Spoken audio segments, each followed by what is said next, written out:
Ok honey, j'ai fini. Maman a souri et m'a tendu le miroir. Je l'ai pris et j'ai fait la grimace à la personne qui regardait derrière moi. Mon visage ressemblait à un défilé de couleurs, ne sachant pas trop dans quelle direction elle devait aller.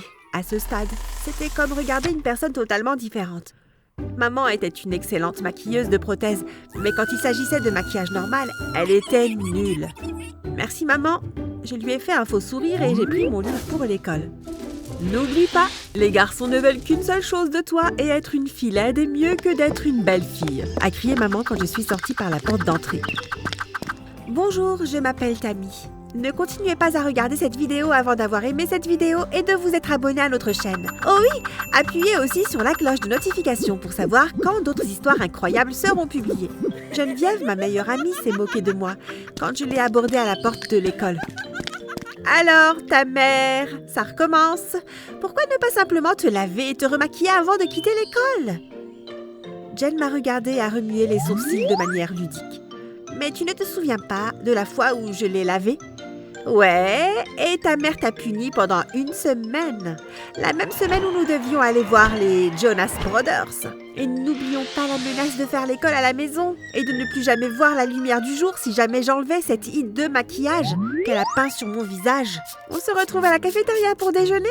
Jen a souri. Ouais, et nous pourrons parler du concert à venir. On a toutes les deux gloussé avant de se dire au revoir et d'aller en classe. Alors, que vas-tu porter au concert? A demandé Jen alors que nous étions assises à la table de la cafétéria. Je ne suis pas sûre. J'ai économisé mon argent de poche pour m'acheter une nouvelle tenue. Peut-être que maman peut nous déposer au centre commercial ce samedi. Ce serait génial! Je n'ai pas été au centre commercial depuis des lustres. Mais tu sais ce que j'ai entendu? J'ai roulé des yeux en jouant avec Jen. Elle avait toujours les derniers potins sur tout le monde. Qu'as-tu entendu, Jen? J'ai entendu dire que Nicolas travaille dans un kiosque au centre commercial pour dupliquer des clés. Peut-être que tu peux apporter des clés à dupliquer? Jen a siroté sa boisson et m'a regardée par-dessus sa paille. Tu es folle? Je ne peux pas parler à Nicolas en ressemblant à un clown. Jen avait-elle perdu la boule? Comment allais-je m'approcher du gars le plus mignon de l'école en ressemblant à quelque chose sorti du livre de coloriage d'un enfant de 5 ans? Ce samedi-là, au centre commercial, j'ai eu la stupide chance que maman décide de rester avec nous pendant qu'on faisait du shopping. Je veux dire, comment étais-je supposée parler à Nicolas si tout ce qu'elle me disait était « Les garçons ne cherchent qu'une chose ». C'est alors que j'ai entendu une notification sur mon téléphone. J'ai vérifié, c'était Jen. Le kiosque de Nicolas est juste à l'extérieur de ce magasin. Je vais garder ta mère occupée. Allez. J'ai rapidement jeté un coup d'œil à Jen, qui m'a souri avant de reporter mon attention sur maman. Est-ce que je me suis sentie mal à l'aise avec mon maquillage? Ouais, mais à un moment donné, je devais surmonter ça, non? Madame Adams, que pensez-vous de ce haut pour le concert? Vous savez que vous avez un goût immaculé? Je me suis glissée hors du magasin et j'ai rapidement retiré une de mes clés de son anneau en marchant vers Nicolas. Hey, c'est Tammy, c'est ça? On est en cours d'art ensemble. Il connaît mon nom! Je chantais dans ma tête. Salut, ouais, c'est Tammy. Et tu es Nicolas, correct? Il a souri et a hoché la tête. Que puis-je faire pour toi aujourd'hui? Je lui ai tendu la clé, il l'a prise et a commencé à travailler. Tu vas au concert des Jonas Brothers samedi prochain? Bien sûr. C'est mon groupe préféré de tous les temps. Sympa, peut-être que je te verrai là-bas. Avant que je puisse répondre, j'ai reçu une notification. Ta mère te demande. Tu dois revenir ici aussi vite que possible. Je dois y aller. Mais je dois encore te donner... La réponse de Nicolas s'est dissipée alors que je courais vers le magasin. Le soir du concert, Jen est venue chez moi pour que maman puisse nous déposer et venir nous chercher après le concert. Ne t'inquiète pas. Jen a ouvert son sac et m'a montré les palettes de maquillage une fois qu'elle est montée dans ma chambre. Une fois qu'on sera au concert, on enlèvera tes affaires dans la salle de bain et moi je te maquillerai avec du vrai maquillage. J'espère qu'on verra Nicolas pour qu'il puisse te voir dans toute ta gloire. Jolie tenue et joli maquillage. Tu seras en feu, bébé! Sur le chemin du concert, on a chanté des chansons des Jonas Brothers. Quand on a sauté de la voiture, maman m'a regardée. Je serai dans le parking à minuit. À vous attendre toutes les deux, ok? Excitée, Jen et moi avons hoché la tête avant de nous retourner aux anges pour la meilleure soirée de nos vies. Nous avons trouvé la salle de bain rapidement et Jen a réappliqué mon maquillage. J'avais le souffle coupé. Je me ressemblais tellement. Tu es prête pour les Jonas Brothers? Jen a poussé un cri en plaçant la dernière palette dans son sac à main. Allons-y! Jen et moi nous sommes tenus la main en sortant de la salle de bain. Je me souviendrai toujours de l'atmosphère qui régnait ce soir-là. Les lumières, les cris, des fans. Le fait d'avoir pu assister à un concert des Jonas Brothers. Tout était parfait, jusqu'à ce que Jen et moi sortions sur le parking. Quelques minutes avant minuit, Jen et moi avons marché jusqu'au parking. Le concert battait toujours son plein, mais regarder une partie du concert valait mieux que de pas regarder du tout. J'aurais aimé voir Nicolas. Meuf, tu as vu combien d'autres gars bavaient sur toi? Soudain, un van s'est arrêté devant nous. Jen et moi avons trébuché en arrière. Soudain, la porte de la camionnette s'est ouverte et quelqu'un a attrapé ma main et m'a traîné à l'intérieur. Le van est parti avec mes jambes qui pendaient toujours dehors. Il a fallu quelques secondes pour que mes jambes soient à l'intérieur du van et que la porte soit fermée. J'ai donné des coups de pied et crié sur la personne qui m'avait attrapée jusqu'à ce qu'une voix familière surgisse du chaos. Tamise, c'est moi. Papa? Je me suis retournée vers la personne qui me tenait.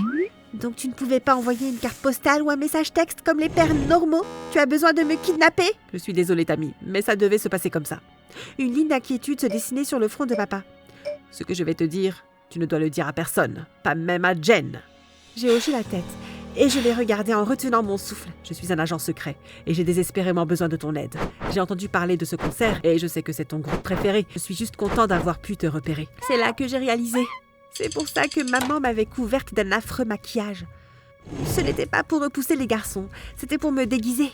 Il y a environ 1 an, elle a commencé à me maquiller bizarrement. Elle essayait d'empêcher papa de me retrouver. Que veux-tu que je fasse? J'ai demandé avec impatience. Il y a quelques années, ta mère a eu de mauvaises fréquentations et a commis un vol avec un homme nommé Greg Taylor. Greg a été envoyé en prison et ta mère s'est échappée et a gardé le diamant vert. Greg sait que ta mère l'a et il a été libéré il y a quelques jours. J'ai besoin que tu ailles chercher le diamant pour moi. Il est caché dans une des décorations de Noël en argile que toi et ta mère avez faites il y a quelques années. Et quand je l'aurai, comment je te contacterai? Ne t'inquiète pas pour ça. Dans quelques jours, je prendrai contact avec toi. Papa m'a déposé à quelques rues de chez moi. J'ai sauté de la camionnette et il m'a regardé. Ta mère ne doit pas savoir ça. Je ne suis pas sûre qu'elle ait été en contact avec Greg. J'ai hoché la tête et je suis rentrée chez moi. En me rapprochant de ma maison, j'ai vu les gyrophares des véhicules de police. J'ai couru le reste du chemin. J'ai fait irruption sur la porte d'entrée. « Maman !» Maman s'est levée du sofa où elle était assise et a couru vers moi. Elle m'a serré fort dans ses bras. « Tu vas bien ?» Que s'est-il passé? J'ai créé une histoire pour nourrir les policiers et maman. Tout le monde semblait y croire. Les officiers ont dit que si je me souvenais de quelque chose, je devais les appeler. J'ai hoché la tête. Maman les a remerciés pour tout et ils sont partis. J'ai demandé à maman pour Jen et elle a dit qu'elle était en sécurité mais qu'elle avait peur. J'ai demandé à maman de l'appeler pour lui dire que j'étais en sécurité car j'étais épuisée et je voulais aller me coucher. Les jours suivants, maman n'a pas quitté mon chevet. Je n'avais pas le droit d'aller à l'école ni même de recevoir Jen. Comment j'étais censée récupérer le diamant si maman suivait mes mouvements? J'ai enfin pu faire une pause quand maman a dit qu'elle allait au café du coin pour rencontrer rapidement une amie. Elle m'a dit de verrouiller toutes les portes et fenêtres. Dès qu'elle est partie, j'ai sorti les décorations de Noël et j'ai trouvé les Pères Noël en argile. J'ai cassé le 3e Père Noël et un diamant vert a patiné sur le sol. Je l'ai ramassé et l'ai admiré. « Tammy, c'est quoi ça ?» Surprise! J'ai laissé tomber le diamant sur le sol. Puis je l'ai rapidement ramassé et caché dans mon dos. Maman s'est approchée de moi. « Qu'est-ce que tu caches derrière ton dos ?» Elle a pris ma main derrière mon dos et l'a ouverte. « Où as-tu volé ce diamant, Tammy ?» J'ai poussé le diamant dans la poche de mon pantalon. « Hein ?» J'ai regardé maman avec confusion. Si maman ne savait pas pour le diamant, est-ce que papa me mentait? Je ne suis pas censée te dire ça, mais j'ai raconté à maman tout ce qui s'est passé. Le faux kidnapping, le fait de voir papa et ce qu'il m'a demandé de faire. Sans un mot, maman a quitté la pièce et est revenue peu après avec une boîte en bois. Elle l'a posée sur la table et a sorti de vieilles coupures de journaux. Toutes les coupures de presse étaient sur papa, il y a 10 ans. Il était un infâme cambrioleur jusqu'à ce qu'il soit capturé par la police. Il est sorti de prison il y a environ 1 an. Je me suis enfoncée dans le fauteuil, j'avais la tête qui tournait. Je n'avais jamais été aussi confuse de toute ma vie. Maman s'est excusée de me faire porter du maquillage, mais elle espérait que je comprendrais pourquoi. Elle le faisait. J'ai hoché lentement la tête. Qu'est-ce qu'on va faire pour le diamant? Devrions-nous le donner à papa ou le vendre et déménager? Je veux dire, le vendre signifierait que nous ne l'avons plus et que nous pourrions nous cacher. Ce n'est peut-être pas aussi simple que cela, car papa doit de l'argent à beaucoup de gens et ce diamant est sa seule porte de sortie. De toute façon, on doit quitter la ville maintenant.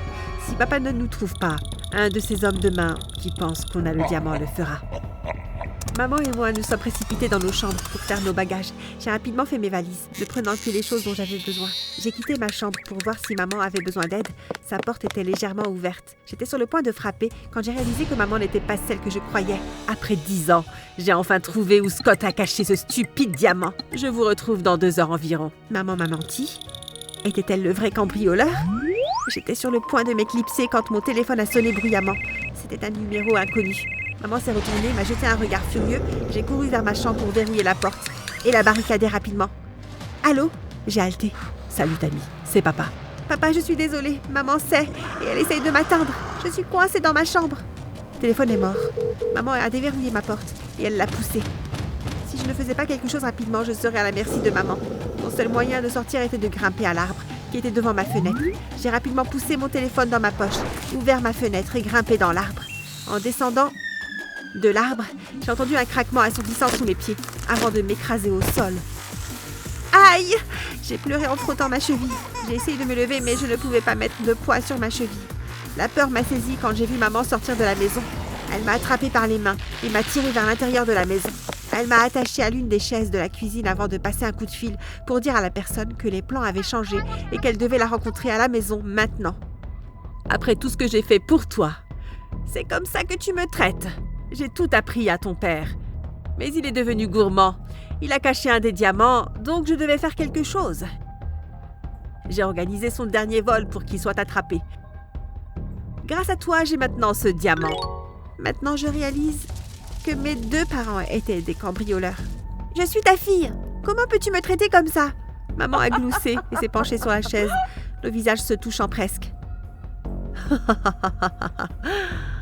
Je ne suis pas ta mère. Je ne suis pas ta mère. Je suis la sœur de ton père. Ton père t'a volé sur la route à une femme sans abri. Nous devons faire croire à la famille parfaite. Et cela ne peut se faire qu'avec un enfant innocent impliqué. J'avais l'impression que mon cerveau se séparait en 2. J'avais appris tant de choses en si peu de temps.